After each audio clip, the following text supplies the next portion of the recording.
Hello friends, अब हम chapter 4 start करते हैं। Okay, flashback. अब आगे। ओल्ड मैंशन में सिया ने अपने अच्छे स्वभाव से सबका दिल जीत लिया था। ऐसे ही 9 दिन बीत गए। अब सिया की चोट भी ठीक हो गई। सब सिया को बहुत प्यार करने लगे, पसंद करने लगे।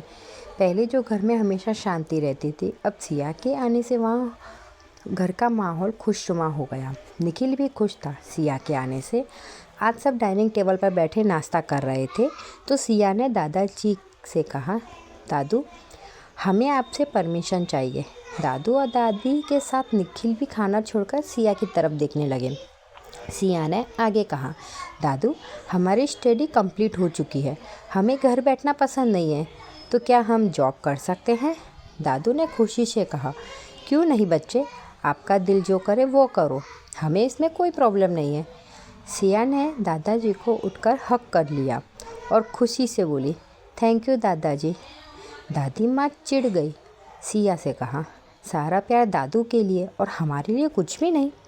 इस पर सिया दादू को छोड़कर दादी माँ को देखते हुए बोली, दादी माँ आपको दादू का प्यार कम पड़ता है जो हमारा प्यार चाहिए आपको दादी माँ। सिया की बात सुनकर दादी झेप गई। सिया तो सिया है। फिर सिया दादू की तरफ देखते हुए बोले, दादू आप बताओ, क्या आप दादी माँ को प्यार नहीं देते? तो बोले, बेटा आपकी दादी माँ को हमसे लड़ने से फुर्सत मिले तो ना हम प्यार करें। दादू की बात सुनकर दादी माँ ने अपना सिर झुका लिया। दादी माँ ने कहा, आपको शर्म नहीं आ रही बच्चों के सामने ये बातें करते हुए? निखिल जो इतनी देर से इन सब का मज़ा ले रहा था वो भी बोल पड़ा, दादी माँ दादू ठीक बोल रहे हैं, आप हमेशा गुस्सा ही करती हो। दादू तो दादू, आप तो मुझ जैसे मासूम को भी नहीं छोड़ती। दादी निखिल की बात सुनकर निखिल की तरफ देखते हुए सिया को कहा, सिया बेटा ज़रा हमारी छड़ी तो लाना। निखिल बेचारे के तो मुंह में जो खाना था गले में अटक गया। निखिल ज़ोर ज़ोर से खांसने लगा। सिया ने जल्दी से निखिल को पानी पिलाया और उसकी कमर को रब करके करने लगी और कहा, आराम से कहा है, आपको पता नहीं है खाना खाते समय बात नहीं करते। सिया का निखिल के लिए यूँ फिक्र करना निखिल को अच्छा लग रहा था। सबने खाना खाया और बात करने लगे। सिया ने निखिल को देखकर निखिल से कहा, निखिल जी आप बुरा ना माने तो क्या हम आपको भाई बुला सकते हैं? निखिल ने खुशी से कहा, क्यों नहीं, तुम जो चाहे मुझे बुला सकती हो। सिया भागकर निखिल के गले लग गई और कहा, थैंक यू भाई, आप बहुत अच्छे हैं। निखिल ने सिया को डांटते हुए कहा, भाई को थैंक यू बोलते हैं?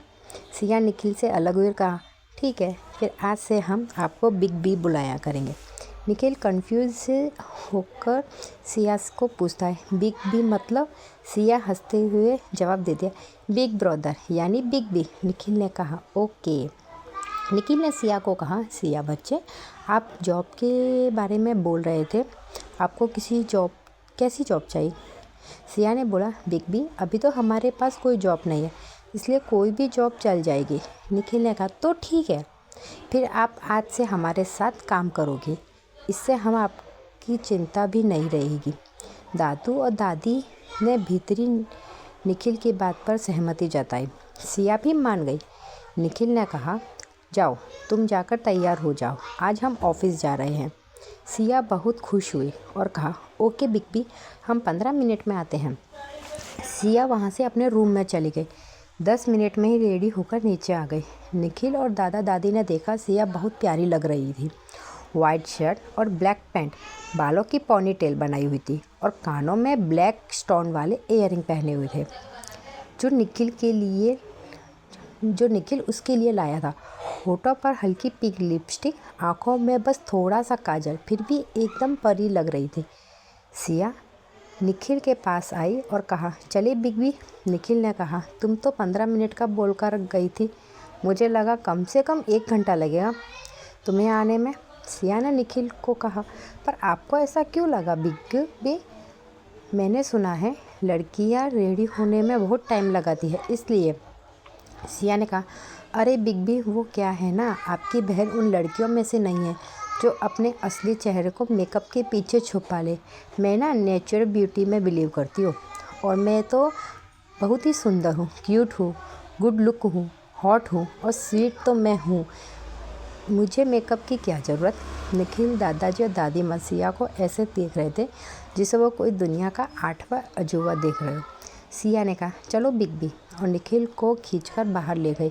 दादा दादी मुस्कुराते हुए उन्हें जाता हुआ देख रहे थे। दादी बोलती है, उस दिन के बाद से सिया दादा दादी को की लाडली और निखिल और मीरा जी मतलब यानी कुणाल की माँ की जान बन गई। मीरा जी हर संडे को ओल्ड कपूर मैंशन आया करती थी क्योंकि कुणाल हमेशा बिजी रहता था और कबीर लंदन में था। घर पर बोर ना हो इसलिए वो दादा दादी के पास आ जाया करती थी। वही वो सिया से भी मिली थी। मीरा जी सिया को निखिल कुणाल कबीर जितना ही प्यार करती थी। ऐसे ही दिन और साल बीत गए। कुणाल कभी कभी दादा दादी से मिलने आया करता था, बस कुछ मिनट के लिए, जब सिया ऑफिस में होती थी। वो कभी उसके बारे में जान नहीं पाया। सिया आज से 5 साल पहले जब दादा दादी को मिली थी, सिया बस 19 साल की थी। आज सिया 24 की हो गई और बहुत काबिल बन चुकी है। अपना एक खुद का घर भी ले लिया। सिया जब से घर छोड़कर गई थी उस दिन के बाद से कभी रिहाना से नहीं मिली। कबीर को कुणाल ने 5 साल पहले ही लंदन में भेज दिया था। तब से आज तक वो लंदन वाले प्रोजेक्ट पर काम कर रहा था। वो लगभग ख़त्म होने वाला ही था। ऐसे ही 5 साल बीत गए। Flashback and episode 5। अब तन्वी शर्मा सिया की दोस्त। अब आगे present day. Old Kapoor mention में निखिल खड़ा होकर अपना फ़ोन स्क्रॉल कर रहा था। तभी सिया भागते हुए आकर निखिल की पीठ पर चढ़ गई। निखिल लड़खड़ा गया, फिर खुद को संभाल लिया। निखिल ने सिया को कहा, क्या करते हो बच्चा, अभी चोट लग जाती है आपको? तो सिया ने खुशी से चहकते हुए कहा, भाई वो आ गए, फाइनल वापस आ रही है। हम बहुत खुश हैं, पूरे 7 साल बाद मिलेंगे हम उससे। निखिल बोला, कौन आ रही है? सिया को अपने आगे करते हुए कहा, आप किसकी बात कर रही हैं? सिया ने कहा, हमारी जान इंडिया वापस आ रही है। सिया के मुंह से जान सुनकर मुंह बनाते हुए कहा, हमें लगा था हम अपनी जान हैं, पर हमें नहीं पता था कि कोई और आपकी जान है। सिया ने निखिल को हक करके बोला, भाई आप हमारी जान नहीं जिंदगी हो। पिछले 5 सालों में एक आप ही तो हो जिन्होंने हमें संभाला, हमें हर वो चीज़ दी जो हमारे लिए पाना कभी पॉसिबल नहीं थी। खुद से ज़्यादा प्यार दिया, हमेशा हमारा ध्यान रखा। आप तो हमारे लिए सबसे पहले हो। निखिल सिया के मुंह से ये सब सुनकर खुश हो गया और सिया के माथे पर किस करके कहा, आप भी हमारे लिए दुनिया में सबसे ज़्यादा कीमती हो। लव यू मेरा बच्चा। सिया ने कहा, लव यू टू भाई। सिया ने कहा, मैं अपने दोस्त को यहाँ आने के लिए बोल दिया है, वो कुछ देर में पहुँचती होगी। हम दादा दादी को बोल कर आते हैं। निखिल ने कहा, मुझे आज अपने दोस्त से मिलने जाना है, मैं रेडी होकर आता हूँ। दोनों अपने अपने रास्ते चल गए। 20 मिनट बाद निखिल रेडी होकर नीचे आया तो उसको कोई दिखाई नहीं दिया। फिर निखिल को याद आया सिया दादा दादी के पास है। वो अपनी कार की चाबी और फ़ोन लेकर निकल गया।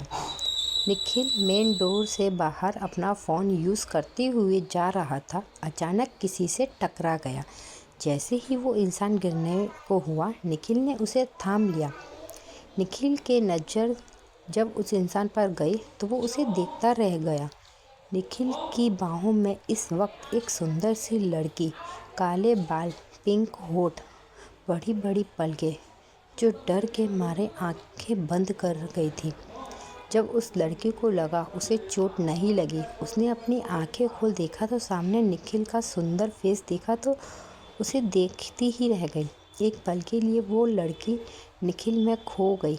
निखिल भी काफ़ी हैंडसम था। आज निखिल ने एक ब्लैक शर्ट के साथ ब्लैक पैंट और वाइट कोट डाला था, जिसमें वो काफ़ी ज़्यादा हैंडसम लग रहा था।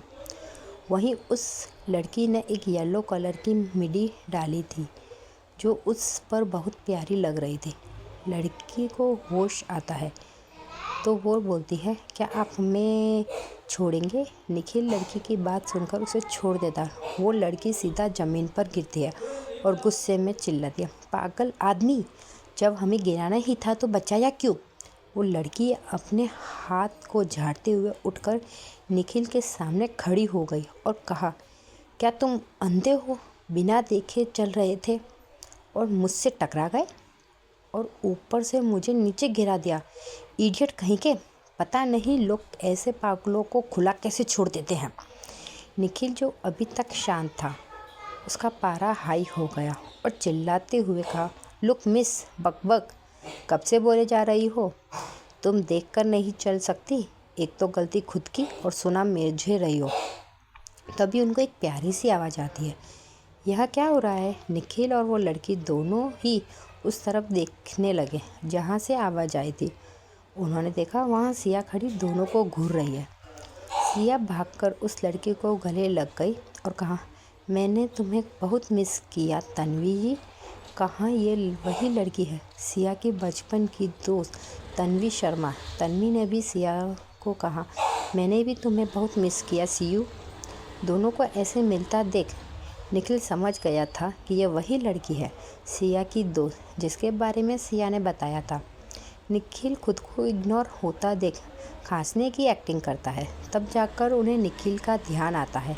तन्वी निखिल को घूरते हुए बोली, तुम कितने बेशरम हो, अभी तक गए नहीं। सिया तो शॉक होकर बस तन्वी को देखे जा रही थी। तन्वी ने कहा, अगर तुम यहाँ से नहीं गए तो मैं तुम्हारा सिर फोड़ दूंगी, तुम्हारे बाल नोच कर गंजा कर दूंगी। सिया तन्वी को रोकना चाहती थी, पर तन्वी तो निखिल को सुनाए जा रही थी। निखिल ने गुस्से में चिल्लाते हुए कहा, चुप कर, एकदम चुप। सुबह सुबह नशा किया था क्या?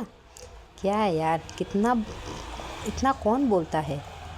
निखिल सिया को बोलता है, बच्चा, मैं अपने दोस्त से मिलकर आता हूँ।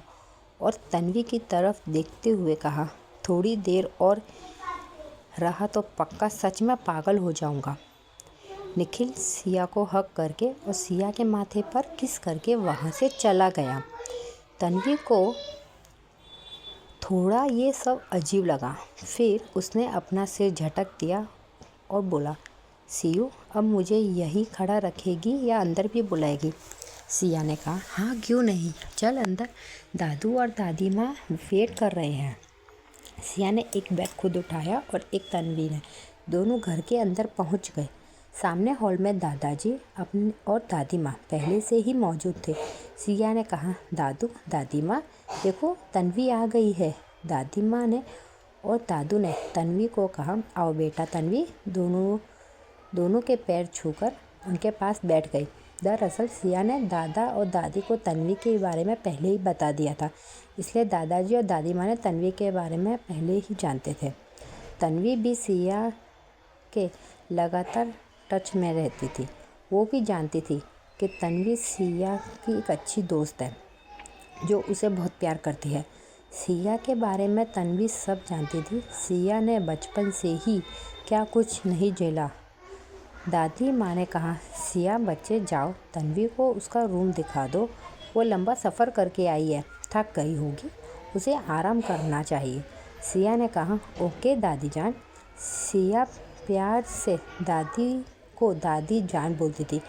सिया ने एक सर्वेंट को तन्वी का लगेज रूम में रखने को बोला और तन्वी को लेकर रूम में चली गई। हेलो फ्रेंड्स, नेक्स्ट चैप्टर अगले दिन आएगा। Thank you.